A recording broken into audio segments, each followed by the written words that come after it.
বাংলার শিক্ষা পোর্টালে বিভিন্ন কাজের সাথে যারা যুক্ত তাদের কাছে ড্রপবক্স ব্যাপারটি মোটামুটি পরিচিত। তবে বেশিরভাগের কাছেই ড্রপবক্সের ধারণাটি খুব একটা পরিষ্কার নয়। আজকের এই ভিডিওতে আমরা বাংলার শিক্ষা পোর্টালে ড্রপবক্স সম্পর্কে বিস্তারিতভাবে জেনে নেব। ড্রপবক্সের আসল পরিচয় কী, বাংলার শিক্ষা পোর্টালে স্কুল লগইনে গিয়ে কোন মেনু থেকে এটি অ্যাক্সেস করবেন, স্টুডেন্টের কোন কোন ইনফরমেশান এখান থেকে পাওয়া যায়, স্টুডেন্ট রিলেটেড কোন কোন কাজ এখান থেকে করা যায়, কোন কাজ করা যায় না, ড্রপবক্স ক্লিয়ার করবেন কিভাবে, ড্রপবক্স সংক্রান্ত কী সমস্যা রয়েছে, এই সমস্ত বিষয় নিয়ে আজকের এই ভিডিওতে আমরা আলোচনা করব। বাংলার শিক্ষা পোর্টালে ড্রপবক্স সম্পর্কে একটি ক্লিয়ার কনসেপ্ট তৈরি করতে চাইলে ভিডিওটি স্কিপ না করে শুরু থেকে শেষ পর্যন্ত দেখতে থাকুন। তার আগে এই চ্যানেলে এবং আজকের এই ভিডিওতে আপনাদেরকে স্বাগত জানাই।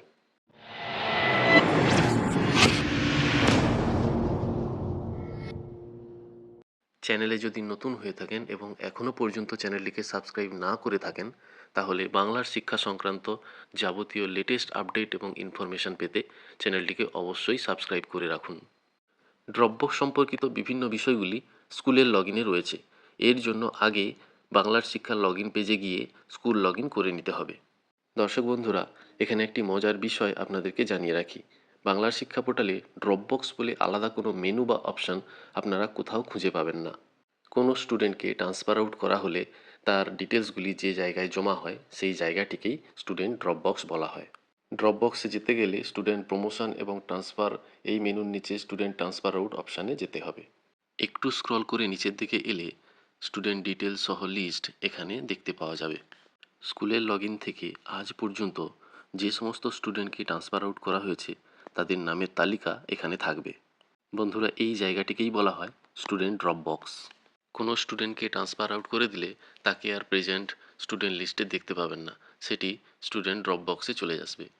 উদাহরণস্বরূপ ড্রপবক্সের একটি স্টুডেন্টের রেকর্ড আমি প্রেজেন্ট স্টুডেন্ট লিস্টে খোঁজার চেষ্টা করছি। এখানে দেখাচ্ছে নো ম্যাচিং রেকর্ড ফাউন্ড। আসুন এবার জেনে নেওয়া যাক ড্রপবক্স কেন এত ইম্পর্ট্যান্ট এবং এখান থেকে কোন কোন কাজগুলি করে নেওয়া যায়। কোনো স্টুডেন্টকে ট্রান্সফার আউট করে দেওয়ার পর তার নাম ড্রপবক্সে চলে এলেও এই সমস্ত বিষয়গুলি অনায়াসেই স্কুল লগইন থেকে আপডেট করে নেওয়া যায়। Student name, DOB, father's name, mother's name, gender, medium, student address, bank details, Aadhaar number এবং স্টুডেন্টের প্রোফাইল পিকচার। এরপর আসি ড্রপবক্স কীভাবে ক্লিয়ার হবে সেই প্রসঙ্গে। এক্ষেত্রে দুটি উপায় রয়েছে। প্রথম উপায়টি হলো ট্রান্সফার সার্টিফিকেট নিয়ে ভর্তি হতে আসা স্টুডেন্টের বিএস পোর্টাল আইডি নতুন স্কুলে ট্রান্সফার ইন হয়ে গেলে পুরনো স্কুলের ড্রপবক্স থেকে ওই স্টুডেন্টের রেকর্ডটি মুছে যায়। দ্বিতীয় উপায়টি হলো স্টুডেন্ট রেকর্ড ডিলিট। হ্যাঁ, ঠিকই শুনেছেন, ড্রপবক্স থেকেও স্টুডেন্ট রেকর্ড খুব সহজেই ডিলিট করা যায়। যদি দেখা যায় স্টুডেন্টের ডিটেলসটি দীর্ঘদিন ধরে ড্রপবক্সে পড়ে আছে, সেক্ষেত্রে সম্ভাব্য কারণ হতে পারে স্টুডেন্টটি পড়া ছেড়ে দিয়েছে, নয়তো নতুন স্কুলে নতুন আইডি ক্রিয়েট হয়েছে, অথবা এক্সপায়ার করে গেছে। এক্ষেত্রে স্টুডেন্টটিকে ডিলিট করার জন্য আমাদেরকে চলে যেতে হবে student delete or deactivate option এর নিচে সাবমেনু রয়েছে স্টুডেন্ট ডিলিট। এখানে সার্চ বক্সে স্টুডেন্টের কোড দিয়ে সার্চ করলে স্টুডেন্টের ডিটেলসটি বেরিয়ে আসবে।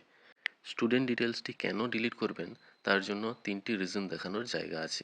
অ্যাপ্রোপ্রিয়েট রিজনটি সিলেক্ট করে নিয়ে সেন্ড টু এসআই এই অপশান সিলেক্ট করে নিতে হবে। তারপর একটি পপ আপ উইন্ডো আসবে, সেখানে ওকে করে দিলেই আপনার রিকোয়েস্টটি এসআই এন্ডে চলে যাবে। এসআই এন্ড থেকে স্টুডেন্ট ডিলিট রিকোয়েস্টটি অ্যাকসেপ্ট করা হলে স্কুলের ড্রপবক্স থেকে স্টুডেন্টের ডিটেলসটি পার্মানেন্টলি মুছে যাবে। যতক্ষণ না ডিলিট রিকোয়েস্ট এসআই এন্ড থেকে অ্যাকসেপ্ট করা হচ্ছে ততক্ষণ স্টুডেন্টের রেকর্ড ড্রপবক্সে দেখা যাবে। এক্ষেত্রে একটি বিষয় বলে রাখা ভালো, স্টুডেন্ট রেকর্ডটি ডিলিট করার আগে তার ট্রান্সফার সার্টিফিকেটটি অবশ্যই ডাউনলোড করে স্কুলে ফাইলবন্দি করে নেবেন। ভবিষ্যতে স্টুডেন্টটি যদি কোনো দিন ট্রান্সফার সার্টিফিকেট নিতে আসে তাহলে তা তাকে হ্যান্ড ওভার করতে পারবেন। টিসি নিয়ে কোনো স্টুডেন্ট রিঅ্যাডমিটেড হতে চাইলে স্টুডেন্ট প্রমোশন অ্যান্ড ট্রান্সফারের নিচে sub menu student transfer in অপশানে যেতে হবে। এখানে সার্চ বক্সে স্টুডেন্টের কোডটি দিয়ে সার্চ করলে স্টুডেন্টের ডিটেলসটি বেরিয়ে আসবে এবং তার নিচে স্টুডেন্টের এডুকেশনাল ইনফরমেশান যে অপশান সেগুলি অ্যাক্টিভেট হয়ে যাবে। এই ফিল্ডগুলি যথাযথভাবে ফিল আপ করে ফেচ ফ্রম ড্রপবক্স করে নিলেই স্টুডেন্টটি আবার আপনার স্কুলে রিঅ্যাডমিটেড হয়ে যাবে। টার্মিনাল ক্লাসের স্টুডেন্টদের ক্ষেত্রে এই ট্রান্সফার ইন প্রক্রিয়াটি প্রযোজ্য হবে না। এই ভিডিওতে আমরা ড্রপবক্স সংক্রান্ত বিভিন্ন বিষয় নিয়ে সবিস্তারে আলোচনা করলাম।